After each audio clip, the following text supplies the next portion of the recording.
1 2 5 12 لا يهم عددهم، الأهم أن المد الشعبي لدعم الأسرى المضربين بدأ بالانحسار، فهنا في مدينة نابلس أصبح إضراب الأسير خضر عدنان مفجر معركة الأمعاء الخاوية بمثابة قضية هامشية. نطالب الصليب الأحمر بأن يتحرك أكثر من أجل قضايا أسرانا.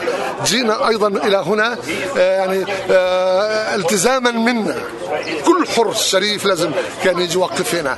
أنا أيضا الآن بقول آسف على أن حركة تضامن مع الأسرى بهذا العدد، آسف جدا.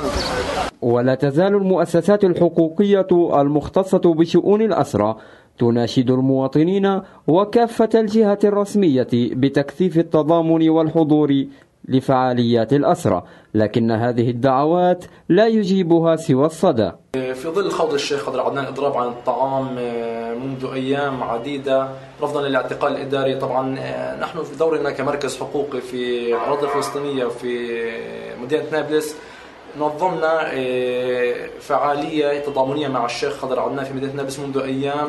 طبعا في خلال هذه الفعالية كان هناك يعني تفاعل ضعيف جدا مع هذه القضية.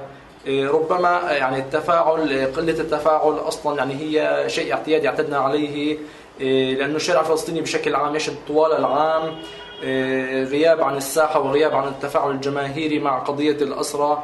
المواطنون هنا أيضا يشعرون بضعف التفاعل مع قضية إضراب الأسرى، ولهم وجهة نظر مغايرة للمؤسسات الرسمية. تفاعل سيء مع قضايا الأسرى، والسبب الرئيسي هو غياب التفاعل مع القضايا الوطنية بشكل عام بسبب السياسات المتبعة حاليا لدينا، وطغيان قضية رأس المال وقضية إغراق الناس بالقروض وإلهائهم بالحياة العادية، لدرجة أن المواطن أصبح عبد تقريبا للمادة، وأصبح قدرة التفاعل مع القضايا الوطنية صعب جدا. نطالب الرئيس محمود عباس إنه يضمن قضيتهم بالمحاكم الدولية، وينظر في عندك الأخ خضر عدنان وهو صار له حوالي 15 يوم أو 17 يوم يضرب عن الطعام، وبنتفاجئ امبارح على الإعلان أو أول امبارح إنه ما فيش بالاعتصام 7.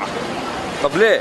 هذا هو الزلمة هو مضرب، هو عدم مؤاخذة مضرب الاتجاه مادي، هو متجه لقضية فلسطينية. طبعا الأسرى بيستنوش أي شيء من حدا، بالعكس الأسرى هن بقدموا، وإن شاء الله إحنا نقدم لهم نعطيهم زي ما هن قدموا، وكل الاحترام لهم ولفكرتهم. عشاق حبوا الأرض وضحوا لأجلها والحرية لهم. مر الأسير الشيخ خضر عدنان بإضرابه عن الطعام وسط تفاعل شعبي أقل ما يوصف بأنه خجول. عبد القادر عقل لتلفزيون نابلس.